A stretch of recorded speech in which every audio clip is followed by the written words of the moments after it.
Hello everyone, welcome to our channel I paper classes. Education is the key to success in life.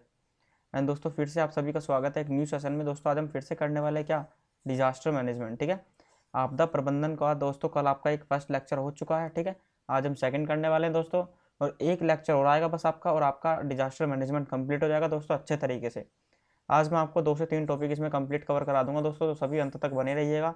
Session बहुत ही important होने वाला है, आपके लिए most important होगा। ठीक है, बेसिक लेवल की नॉलेज आपको बहुत अच्छे तरीके से मिल जाएगी। बाकी हम एमसीक्यू प्रैक्टिस करेंगे, उसमें आपका कंप्लीट करेंगे अच्छे तरीके से। ठीक है, तो दोस्तों सभी का एकदम स्वागत है आपके आपके ही यूट्यूब चैनल पर, आई पेपर क्लासेस पर। ठीक है, जिसमें हम करने वाले एक न्यू सेशन की शुरुआत दोस्तों क्या है, हम करेंगे दोस्तों कुछ मोस्ट इंपॉर्टेंट जो टॉपिक है हमारे डिजास्टर मैनेजमेंट के, उनको कवर करने वाले आज हम। ठीक है, तो सभी स्टूडेंट ज़्यादा से ज़्यादा जुड़ जाइए दोस्तों। Good afternoon to all of you. सभी को नमस्ते। क्या दोस्तों, सभी को नमस्कार हो गया, हमारा जय हिंद हो गया।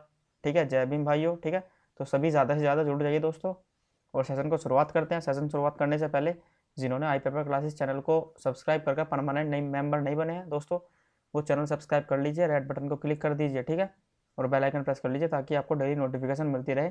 क्लासेस रेगुलर चल रही हैं। काफ़ी स्टूडेंट्स के मैसेज आते हैं कि सर हमें क्लास कहाँ से लेनी है, सर लाइव क्लासेस कहाँ पर होती है, सर क्लासेस किस टाइम चलती है, सर क्लासेस कब कब अपलोड होती हैं। दोस्तों, चैनल सब्सक्राइब कर लीजिए सभी। ठीक है, आपको क्लासेस की नोटिफिकेशन मिलती रहेगी। चलिए दोस्तों, हम सेशन को स्टार्ट करते हैं। सेशन स्टार्ट करने से पहले जिन्होंने चैनल सब्सक्राइब नहीं किया, चैनल सब्सक्राइब कर लीजिए, बेल आइकन प्रेस कर लीजिए। दोस्तों, आज हम करने वाले हैं क्या, डिजास्टर मैनेजमेंट।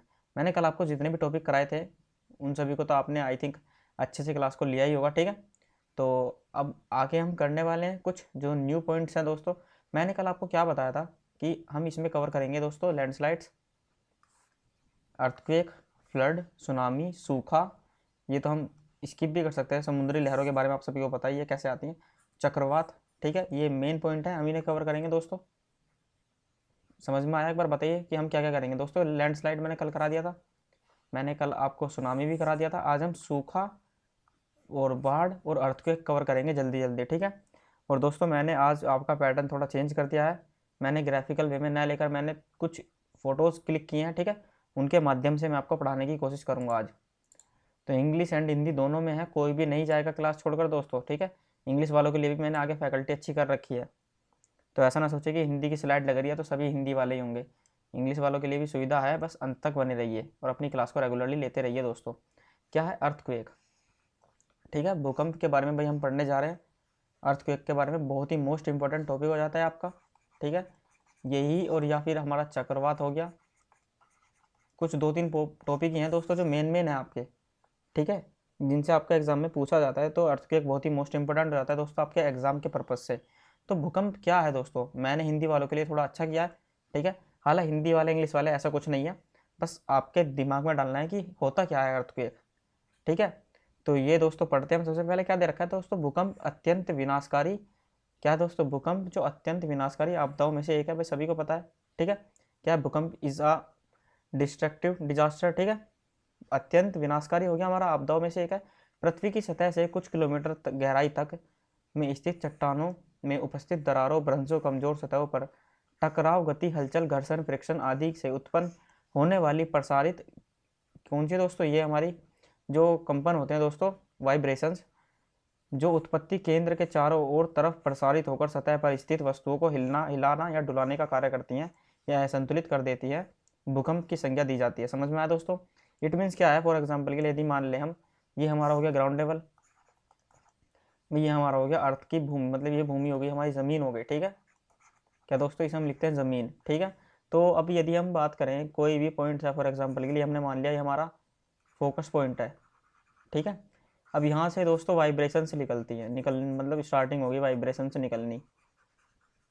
ठीक है, किस वजह से हो रही है दोस्तों, इसमें क्या है, मतलब फॉर एग्जांपल के लिए ये 2 प्लेट्स हैं नीचे ज़मीन के अंदर, काफ़ी चट्टानें होती है। ठीक है, क्या दोस्तों, काफ़ी किलोमीटर गहराई में चट्टानों में उपस्थित यहाँ पर दरारें उत्पन्न हो गई दोस्तों, यहाँ भी दरारें उत्पन्न हो गई, तो ये लैंडस्लाइड्स वगैरह हो जाती है दोस्तों। ये इधर की इधर यहाँ पर आ जाएगी ये आपकी, और ये आपकी ऊपर रह जाएगी। तो मतलब फ्रिक्शन यहाँ पर हुआ ना दोस्तों, क्या यहाँ पर आपका फ्रिक्शन जनरेट होगा,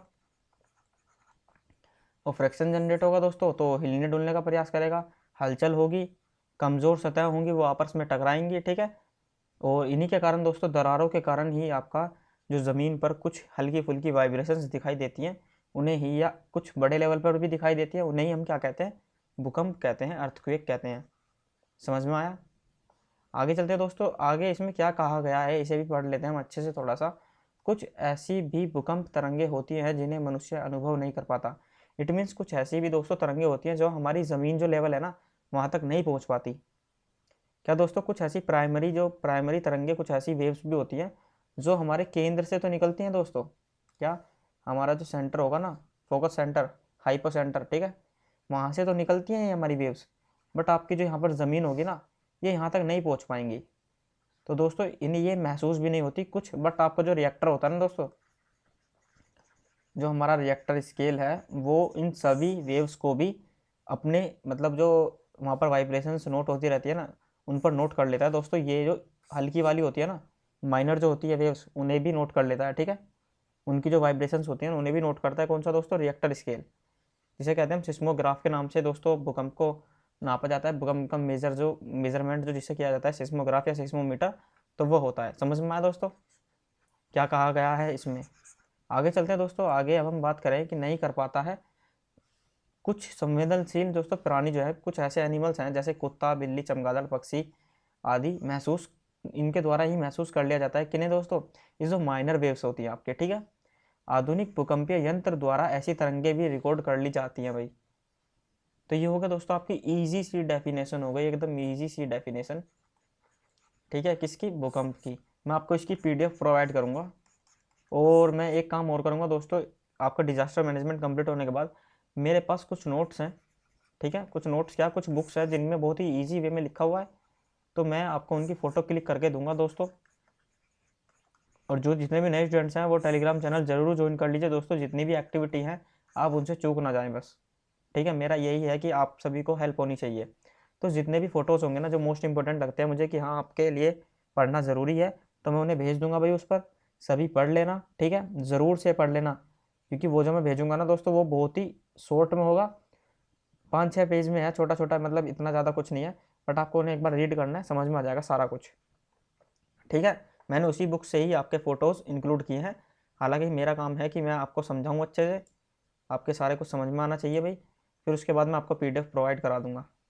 तो दोस्तों देखते हैं क्या है अब इसमें। दोस्तों भूकंप का कारण क्या होता है, इंग्लिश वालों के लिए नीचे मेंशन किया है, ऐसी कोई बात नहीं है, ठीक है। ये रहा, कभी ये सोचो कि सर इंग्लिश वाले इंग्लिश लैंग्वेज, ठीक है, तो सभी के लिए मेंशन कर रखा है, बस थोड़ा सा समझने की कोशिश कीजिए स्टार्टिंग में। भूकंप के कारण दोस्तों रीजंस क्या है, भूकंप आता क्यों है, अब इसके बारे में जानते हैं दोस्तों। पृथ्वी एक गतिशील एवं सक्रिय ग्रह है, ठीक है, ये सभी तो बताइए, गतिशील है, रेगुलरली गति करता रहता है कंटिन्यूसली, ठीक है। जबकि सबसे ऊपरी सतह क्रस्ट का निर्माण करने वाले विशाल भूखंड या जलमंडल की रचना करने वाली विशाल प्रस्तरीय प्लेटें, मतलब जो आपकी सतह का निर्माण कर रही हैं दोस्तों, ये आपकी सरफेस हो गई, इसका निर्माण करने के लिए दोस्तों काफ़ी सारी लेयर्स बनी हुई हैं, ठीक है, या प्लेट्स बनी हुई हैं, इन्हें हम ऐसे कह सकते हैं दोस्तों। इन प्लेट्स के दोस्तों, इनके आपस में टकराव के कारण ही आपका क्या होता जाता है, ये जो हिमालयाज वगैरह बनते हैं ना दोस्तों, चोटियाँ वगैरह, पर्वत श्रेणी वगैरह बनती है, वो भी आपके इन प्लेटलेट्स के टकराव से ही बनती हैं, ठीक है। मतलब टकराव होगा तो कुछ चीज़ें कटकर इधर चली जाएंगी, कुछ चीज़ें यहाँ से कटकर इधर चली जाएंगी, तो यहाँ पे कटता चला जाएगा ना, वो ये कटता चला जाएगा नीचे से, तो ये एक ऊंचा पॉइंट बन जाता है। इसी को हम काफ़ी करोड़ों सालों में दोस्तों क्या कहा जाता है, ये हमारा चोटी या पर्वत के रूप में गिना जाता है, ठीक है। एक बार और समझाऊँ दोस्तों, मैं नीचे चलता हूँ, थोड़ा सा आपको सही से समझ में आना चाहिए। यदि मैं बात करूँ दोस्तों, यहाँ पर है ये हमारा, ठीक है, ये हमारा भाई, रुकिए एक मिनट, ये हमारी पृथ्वी है, पता है ना पृथ्वी ऐसी है शेप, ठीक है। अब फॉर एग्जांपल के लिए यदि कोई भूकंप वगैरह आता है, ठीक है, कोई अर्थक्वेक वगैरह आता है, तो यहाँ से हमारी क्या हुआ दोस्तों, यहाँ से इतना कटाव हो गया, लैंडस्लाइड्स वगैरह के कारण यहाँ से कटाव हो गया, तो ये चीज़ क्या है दोस्तों, ये चीज़ हमारी इधर साइड आ जाएगी, ठीक है, ये तो हट गई ना यहाँ से, ये तो हमारी रिमूव हो गई यहाँ से, ठीक है। फिर हम बात करें दोस्तों, फिर अगर कोई काफ़ी समय बाद यहाँ पर फिर से आपका कुछ मतलब भूकंप वगैरह आया, फिर यहाँ से रिमूव हो गई आपकी कुछ, ठीक है, यहाँ से आपकी कुछ रिमूव हो गई, उड़कर चली गई इधर उधर, लैंडस्लाइड्स वगैरह जो ज़मीन पर आपकी यहाँ पर आकर थोड़ा सेटलमेंट हो गया इसका, ठीक है। उसके बाद के दोस्तों बात करें क्या, अब ये जो आपका एरिया हो गया, ये आपका ये ऊंचा सा टीला, ये क्या बन जाएगा दोस्तों, ये तो ये आपका हिल स्टेशन बन जाएगा, काफ़ी टाइम बाद की बात कर रहा हूँ, करोड़ों साल बाद। ये हिल स्टेशन बन जाएगा या आपका ये चोटी के रूप में जाना जाने लगेगा। ठीक है, ऐसे ही आपका चोटी पर्वतों का निर्माण होता है दोस्तों। आया समझ में, एक बार बताना मुझे। आगे चलते हैं दोस्तों, अब हम पढ़ते हैं थोड़ा सा और समझाता चलूंगा साथ के साथ, ऐसी कोई बात नहीं है दोस्तों। जो हमारी प्रस्तरीय प्लेटें होती है ना, ठीक है, अति प्रत्यास्थ व सांद्र प्रकृति की भीतरी सतह मेंटिल में उत्पन्न संवहन तरंगों के कारण निरंतर गतिशील संगनित एवं प्रसारित हुआ करती है। ठीक है, इसका मूल कारण पृथ्वी का केंद्रीय भाग है, जो हमारा पृथ्वी का फोकस पॉइंट है ना, इसका मेन कारण यही हो जाता है, क्योंकि यहीं से ही आपकी वेव्स जनरेट होती हैं। क्या दोस्तों, वाइब्रेशंस होती हैं, जो अति रेडियोधर्मिता तथा अत्यधिक दाब के कारण 3000 डिग्री सेल्सियस से अधिक तक गर्म होता है दोस्तों। जो आपका ये जो केंद्र भाग है ना, ये आपका 3000 डिग्री सेल्सियस से अधिक गर्म तक होता है। ठीक है, इसका टेम्परेचर जो होता है, इस प्रकार के उत्पन्न संवहन तरंगों के कारण ही सतह के प्लेटों में, मतलब सतह की जो प्लेटें होती हैं वो आपस में गति करती है, जिसे भू विवर्तनिकी कहा जाता है दोस्तों। पर्वत, समुद्र, मैदान, पठार, द्वीप आदि की उत्पत्ति का कारण भी यही गति है। मैंने अभी नीचे बताया आपको। क्या दोस्तों, पर्वत, समुद्र, मैदान, पठार, द्वीप आदि की उत्पत्ति का कारण भी यही है। यह वह प्रक्रिया है जिसके कारण हमारी पृथ्वी पर आज जैसी जलवायुविक, जैविक एवं प्राकृतिक विविधता है। साथ ही क्षेत्र विशेष में खनिज की उत्पत्ति आदि भी इस प्रकार के विवर्तन का ही परिणाम है। अतः भूकंप को समझने के लिए 3 बिंदुओं को समझना अत्यंत आवश्यक है। ये आपका मेन पॉइंट हो जाएगा दोस्तों। यदि हमें भूकंप के बारे में जानना है तो हमें 3 पॉइंट्स का पता होना बहुत ज़रूरी है। तो अब हम इन पॉइंट्स को पढ़ेंगे। सबसे पहले मैं इंग्लिश वालों के लिए थोड़ा सा हम जो हमारी डेफिनेशन है उसे पढ़ लेते हैं। मैंने उनके लिए मेन ही लिखा है। ठीक है, the epicentre of the earthquake is the central part of the earth. समझ में आया दोस्तों? And which hits up to more than 30,000 degree Celsius due to excessive radio activity and high pressure due to this type of convention waves. ठीक है, समझ में आ रहा है? The surface plates keep moving with each other. जब plates मतलब आपस में एक दूसरे के मतलब सापेक्ष गति करती हैं, विच इज कोल्ड, क्या है दोस्तों? जियोटेक्टोनियस। ठीक है, इन्हें क्या कहा जाता है दोस्तों? विवर्तनिकी कहा जाता है। समझ में आया दोस्तों? और जो आपका टेम्परेचर दे रखा है 3000 डिग्री सेल्सियस, ये मोस्ट इंपॉर्टेंट क्वेश्चन हो जाएगा दोस्तों। इस पॉइंट्स को याद रखना कि आपका जो centre of focus point of earth होता है ना दोस्तों, उसके आसपास का जो टेम्परेचर होता है वो हमारा 3000 डिग्री सेल्सियस से तो ऊपर ही होता है, अबव होता है। समझ में आया? आगे चलते हैं दोस्तों। अब कुछ जो 3 पॉइंट्स हैं उनके बारे में जानते हैं। ठीक है, एक तो हो गया आपका भूकंप केंद्र दोस्तों। क्या है? Centre of earthquake. जो आपका भूकंप का केंद्र है, पृथ्वी की सतह से नीचे जिस स्थान पर भूखंडीय प्लेटें टकराती हैं दोस्तों, पृथ्वी की सतह, ये हमारी सतह हो गई, हाइलाइटर यूज हो रहा है, ये हमारी सतह हो गई दोस्तों। इसके नीचे जो हमारी जिन स्थानों पर भूखंडीय प्लेटें जो होंगी वो आपस में टकराएंगी दोस्तों। ठीक है, या जहां से आंतरिक संघनित ऊर्जा दरारों, भ्रंशों आदि के अनुसार त्वरित कंपनों को जन्म देती हैं दोस्तों। यदि यहाँ पर ये टकराएंगी और मान लिया हमने यहाँ से कंपन कुछ जनरेट हो रहा है, ठीक है, वाइब्रेशंस जनरेट हो रही हैं भाई यहाँ से, तो इससे क्या होगा दोस्तों? तो उस स्थान को भूकंप का केंद्र कहते हैं, जहाँ से हमारी वाइब्रेशंस जनरेट होती हैं दोस्तों। यदि ये है और यहाँ से हमारी वाइब्रेशंस जनरेट होगी तो इसे ही हम फोकस पॉइंट कहेंगे। ठीक है, या हाइपोसेंटर कहेंगे। हाइपोसेंटर या फोकस पॉइंट दोनों एक ही चीज़ है। ठीक है, भूकंप केंद्र या हाइपोसेंटर, ये समझ में आया? हाइपोसेंटर हो गया या हमारा फोकस पॉइंट हो गया। तो कहाँ से दोस्तों? जहाँ से आपकी वाइब्रेशंस जो हैं वो जनरेट होती हैं, उसे ही हम फोकस पॉइंट कहते हैं। देन हम बात करते हैं दोस्तों अभी केंद्र, इपी सेंटर। ये मोस्ट इंपॉर्टेंट हो जाता है पॉइंट्स कि इपी सेंटर क्या होता है दोस्तों? भूगर्भ में स्थित केंद्र के सापेक्ष पृथ्वी की सतह पर स्थित उस बिंदु को जहाँ पर तरंगे सबसे पहले टकराती हैं अभिकेंद्र कहलाता है। इट मीन्स कहने का प्रभाव ये है दोस्तों, हम थोड़ा एक बार इंग्लिश में भी पढ़ लेते हैं इसे। ठीक है, फिर उसके बाद ही हम तीनों पॉइंट को पढ़ लेते हैं पहले, फिर इंग्लिश में पढ़ेंगे हम अच्छे से। क्या है दोस्तों? भूगर्भ में स्थित केंद्र के सापेक्ष, जो हमारा पृथ्वी का केंद्र है भाई, उसके सापेक्ष पृथ्वी की सतह पर स्थित ऐसा बिंदु जहां पर ये जो वाइब्रेशंस है ना वो सबसे पहले टकराती हैं, उसी को हम अभिकेंद्र या एपिसेंटर कहते हैं। ठीक है, यहाँ भूकंप की तरंगें सबसे पहले पहुँचती हैं, समझ गए दोस्तों, एपी सेंटर पर। अब हम बात करें दोस्तों, ये जो हमारा हो जाएगा, इसका प्रभाव भी उस बिंदु पर सर्वाधिक होता है जहाँ पर सबसे पहले टकराती है। एपी सेंटर पर भी मतलब वहाँ पर जो प्रभाव होगा दोस्तों, जो इफेक्ट होगा वो सबसे ज़्यादा होगा। तीसरा हम बात करते हैं दोस्तों परिमाण, ठीक है, वॉल्यूम की बात करें, परिमाण क्वांटिटी की बात करें, तो भूकंप के माध्यम से अवमुक्त हुई ऊर्जा का आकलन ही परिमाण कहलाता है।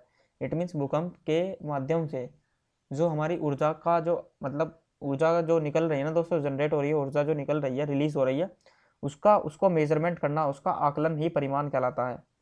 परिमाण को अंकों के रूप में प्रदर्शित किया जाता है, ठीक है, नंबर्स के रूप में भी प्रदर्शित किया जा सकता है आपके परिमाण को, वॉल्यूम को। आगे बात करें दोस्तों, अब आते हैं हम कुछ पॉइंट्स इंग्लिश में पढ़ते हैं, फिर हम डायग्राम के माध्यम से समझेंगे दोस्तों।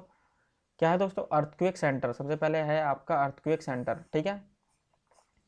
तो फर्स्ट तो मैंने ये बताया ना, अर्थक्वेक सेंटर क्या होता है। Earthquake centre the place under the earth surface where the plates collide, ठीक है, कोलाइड, और फ्रॉम वेयर द इंटरनल क्या है दोस्तों, condensed energy gives rise to accelerate vibrations according to crack etc is called the epicentre of the earthquake. समझ में आया दोस्तों क्या बताया मैंने, जो आपकी एनर्जी रिलीज होगी, एक्सेलरेटेड होगी दोस्तों वाइब्रेशंस के अकॉर्डिंग, क्रैक्स के अकॉर्डिंग, ठीक है, तो उसे ही क्या कहेंगे दोस्तों, हम एपिसेंटर ऑफ अर्थक्वेक कहेंगे। समझ में आया, जो सबसे पहले पहुंचती हैं, ठीक है, जो सबसे पहले पहुंचेंगी आपकी पृथ्वी की केंद्र पर। अब हम बात करें दोस्तों, ये आपका मैंने एक डायग्राम लिया है, यदि हमने बात कर लिया दोस्तों, ये है हमारा फोकस पॉइंट हाइपोसेंटर, ठीक है भाई, ये हमारा फोकस पॉइंट है। चल जा, कौन सा चलेगा ये चलेगा, थोड़ा सा दिखाई देगा जो यहाँ पे, ये हमारा हाइपोसेंटर हो गया दोस्तों, फोकस पॉइंट कहेंगे ऐसे। अभी जो वाइब्रेशंस जनरेट हो रही हैं यहाँ पर, ठीक है, अब यदि हम बात करें दोस्तों इधर साइड जाना, तो इनका मतलब टाइम लग जाएगा, इधर साइड ये बहुत जल्दी पहुँच सकती हैं। तो जो सबसे पहले पृथ्वी के केंद्र पर वाइब्रेशंस पहुँचती हैं, उसी बिंदु को, जिस बिंदु पर पहुँचती है, उसे ही हम एपिसेंटर या अभिकेंद्र कहते हैं दोस्तों, ठीक है, क्या कहते हैं, अभिकेंद्र कहते हैं या एपिसेंटर कहते हैं, उसी को ही। समझ में आया दोस्तों, एक बार बता दीजिए कि समझ में आया जो मैं बता रहा हूँ दोस्तों। ये आप ही ने कहा था कि फोटो के माध्यम से बताइए, तो मैं फोटो के माध्यम से बता रहा हूँ दोस्तों, टाइम कम लगेगा, ये बात सही है बिल्कुल आपकी। मेरा मेन रीज़न है कि आपको समझ में आना चाहिए, बस बाकी सब हो जाएगा जैसे भी होगा, ठीक है। आगे चलते हैं दोस्तों। अब दोस्तों एपिसेंटर के बारे में हम पढ़ लेते हैं थोड़ा इंग्लिश में भी, ठीक है। The point on the surface of earth related to the centre located in the earth where the waves collide on the surface is called the centre, ठीक है। Here the earthquake waves reach first and their effect is also maximum.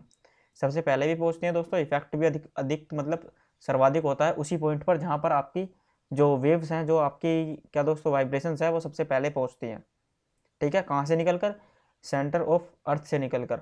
समझ में आया दोस्तों, ये समझ में आया ना।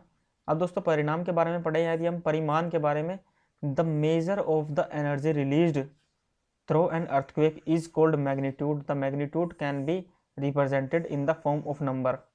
मैंने ऊपर बताया था आपको कि नंबर के फॉर्म में भी इन्हें लिखा जा सकता है दोस्तों, जो आपकी एनर्जी रिलीज होती है, ठीक है, अर्थक्वेक के टाइम पे। तो ये आपका हो गया दोस्तों अर्थक्वेक के बारे में, टोटल डेफिनेशंस हो गई, सारा कुछ हो गया, ठीक है। अब इसका आकलन पढ़ लेते हैं दोस्तों, कैसे मापा जाता है, मेजरमेंट कैसे होता है, देन आपका ये कंप्लीट हो जाएगा। भूकंप का आकलन कैसे किया जाता है दोस्तों, भूकंप का आकलन स्केल द्वारा किया जाता है। क्या दोस्तों, रिएक्टर द्वारा, रिएक्टर कोई होगा दोस्तों, व्यक्ति होगा, उनके द्वारा 1958 में दोस्तों, ये जो पॉइंट है ना, इस पॉइंट को ही मेन है, बस इसे ही आप समझ लेना कि यही आपका रामबाण है, ठीक है।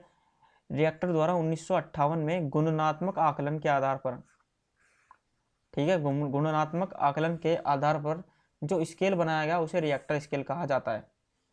यही आजकल प्रचलित है दोस्तों। इसमें क्या तीव्रताओं के अनुसार 1 से 12 तक का क्या दोस्तों स्केल वर्णित है।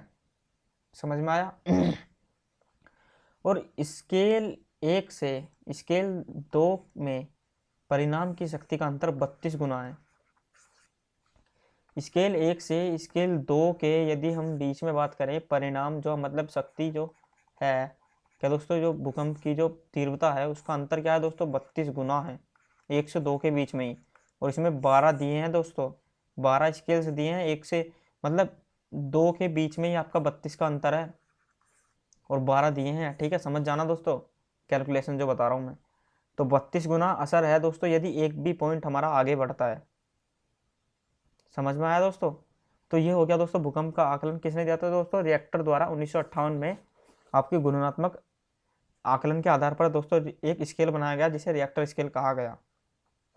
क्या है दोस्तों? अर्थक्वेक इज, ये हमारा अर्थक्वेक असेसमेंट हो गया दोस्तों। Earthquake is assessed by scale, the scale which was made by the Richter in 1958 on basis of, क्या है दोस्तों? क्वालिटेटिव असेसमेंट, ठीक है, मल्टीप्लाइंग असेसमेंट, गुणात्मक या क्वालिटेटिव असेसमेंट के आधार पर दोस्तों बनाया गया था। Is called Richter scale.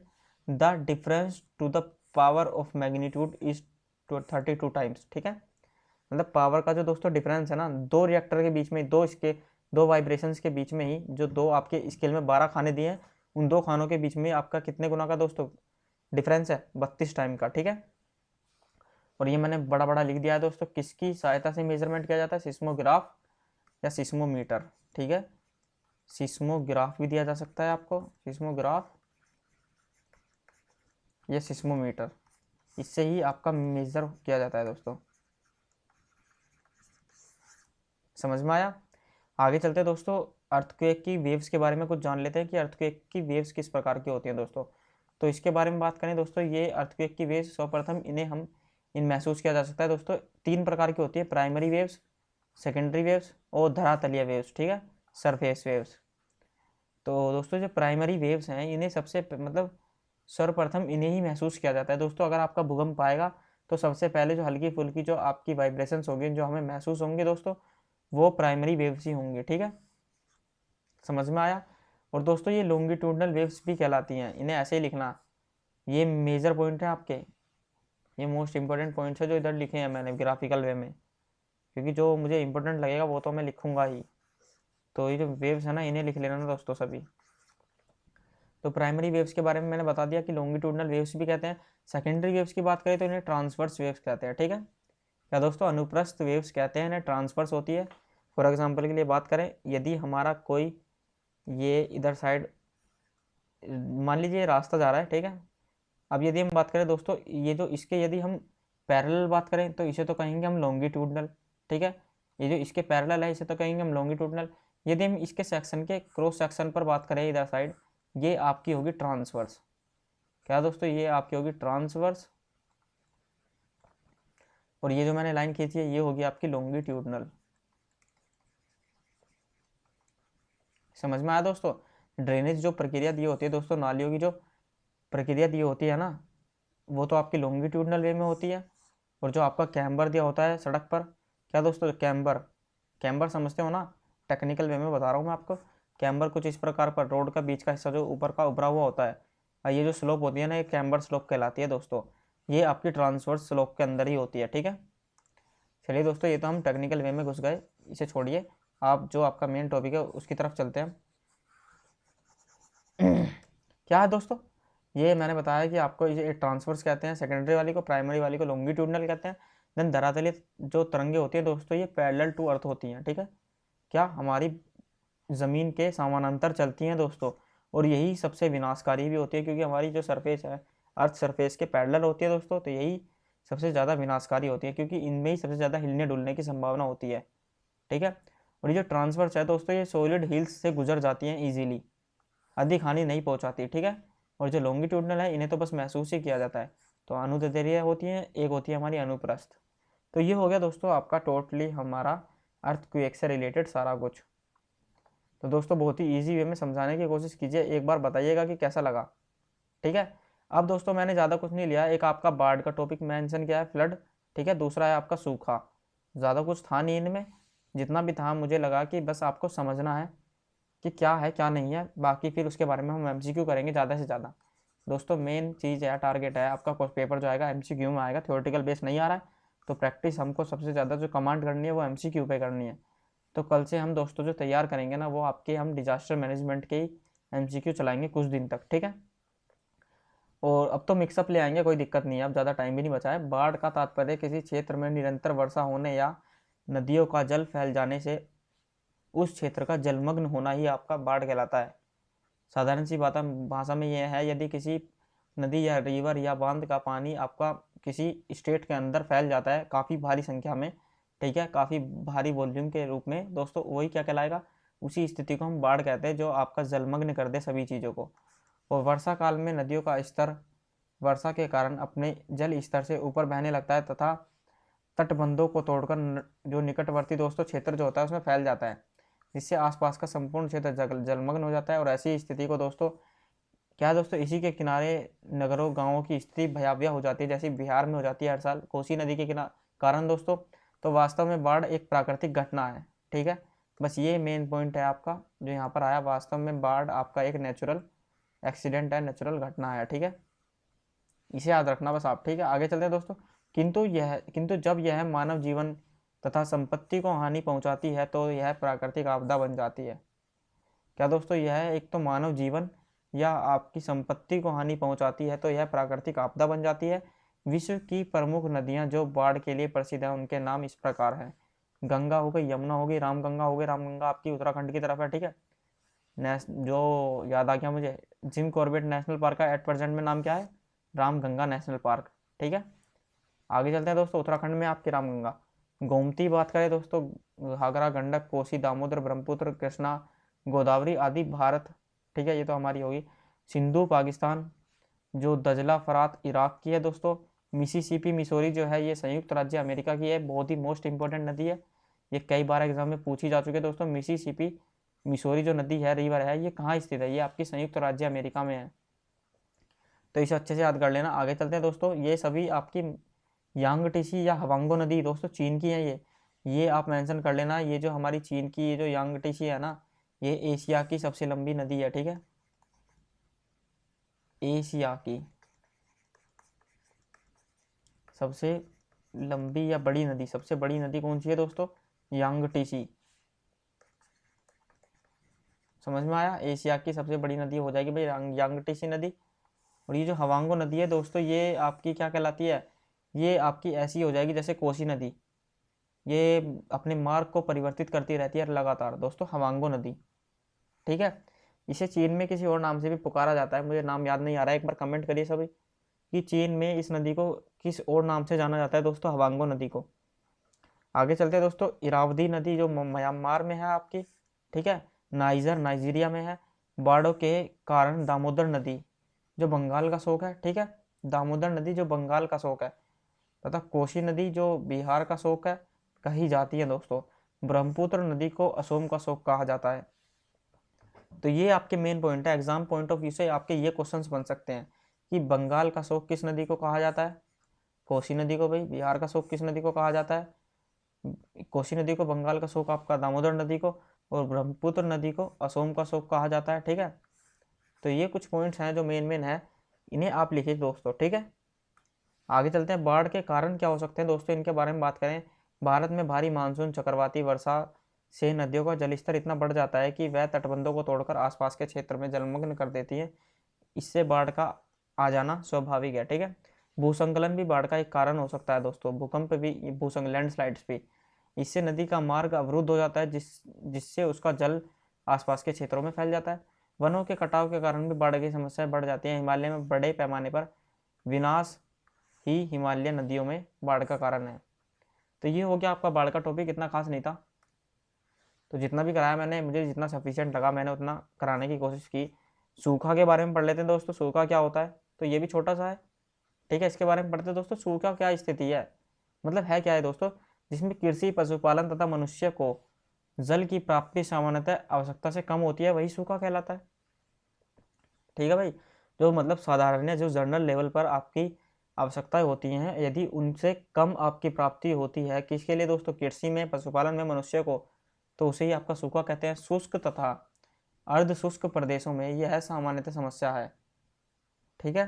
कभी कभी पर्याप्त वर्षा वाले क्षेत्र भी इससे प्रभावित हो जाते हैं। अकाल की अवधि कुछ महीनों, कुछ वर्षों तक बनी रह सकती है। मानसूनी वर्षा वाले क्षेत्र जिससे इससे अधिक प्रभावित होते हैं। भारत एक मानसूनी जलवायु वाला क्षेत्र ही है, अतः यहाँ बाढ़ तथा सूखा दोनों ही समस्याएं प्राय बनी रहती है। सूखा के कारण क्या है, सूखा के निम्नलिखित कारण हो सकते हैं। वर्षा की कमी से पेयजल की कमी हो जाती है, फसलों की क्षति होने लगती है, अत्यधिक चराई और जंगलों के कटाव से वर्षा कम होती है। वर्षा कम हो जाना मतलब स्वाभाविक है, पेड़ वगैरह के कटने से। तो ये था आपका सूखा, ये था आपका बाढ़, और ये था आपका अर्थक्वेक। तो बताइए दोस्तों सेशन कैसा लगा, एक बार इसी तरीके से कराई जाए या दोस्तों ग्राफिकल वे में कराया जाए? तो एक बार ज़रूर बताना दोस्तों मुझे कि किस तरीके से कराया जाए। कुछ स्टूडेंट्स कह रहे थे कि सर जल्दी जल्दी कराइए, आप सीधा फ़ोटो क्लिक करके ही करा दीजिए, हमें समझा दीजिए, हम समझ लेंगे। ठीक है, तो आपका सूखा भी हो गया भाई। अब आपका दोस्तों एक बचता है चक्रवात, जो मोस्ट इंपॉर्टेंट है, इसे भी हम कल करेंगे अपने सेशन में। और फिर आपका इनमें से एक दो टॉपिक और उठा लेंगे, ठीक है, और आपका ये डिजास्टर मैनेजमेंट कंप्लीट हो जाएगा। बाकी कुछ मेन पॉइंट्स होंगे, इंपॉर्टेंट फैक्ट्स होंगे, वो हम क्वेश्चन एमसीक्यू करने के वक्त ही कर लेंगे। तो कोई भी दोस्तों क्वेश्चन प्रैक्टिस की जो कोई सी भी सीरीज हो, चाहे मैं इसकी बात नहीं कर रहा दोस्तों, चाहे आपकी जनरल साइंस की हो, चाहे आपकी जीके की हो, चाहे आपकी करंट अफेयर्स की हो, चाहे आपकी सोशल साइंस की हो, तो क्लास ज़रूर लीजिए दोस्तों। जितने भी फैक्ट्स होते हैं ना जो छूट जाते हैं, वो आपके क्वेश्चन कराने वक्त भी याद आ जाते हैं, तो उनसे भी हम बता देते हैं। ठीक है, तो उम्मीद है दोस्तों सभी को सेशन पसंद आया होगा। सभी लाइक करना, शेयर करना, कमेंट करना और चैनल को सब्सक्राइब कर लेना। 20 के कंप्लीट होने वाले हैं जल्दी ही। तो सभी को तहे दिल से धन्यवाद दोस्तों, आप इतना सपोर्ट करते हैं आई पेपर क्लासेस को, तो इसके लिए बहुत बहुत धन्यवाद। ठीक है, तो 25 के कंप्लीट होने वाले हैं जल्दी दोस्तों। सभी सब्सक्राइब बटन दबा दीजिए, सभी रेड बटन को क्लिक कर दीजिए दोस्तों, और अपनी फैमिली को इंक्रीज़ करते रहिए। ठीक है, और दोस्तों जल्दी ही आपका जो ESIC के जो एग्ज़ाम निकले हैं दोस्तों, उनके बारे में भी कुछ सोचेंगे, उनका नोटिफिकेशन डालेंगे अच्छे से। तो तैयार रहिएगा दोस्तों। कुछ पहले हम ICAR पे कंप्लीट फोकस करते हैं, आपका इसका सिलेबस कंप्लीट कराया जाएगा।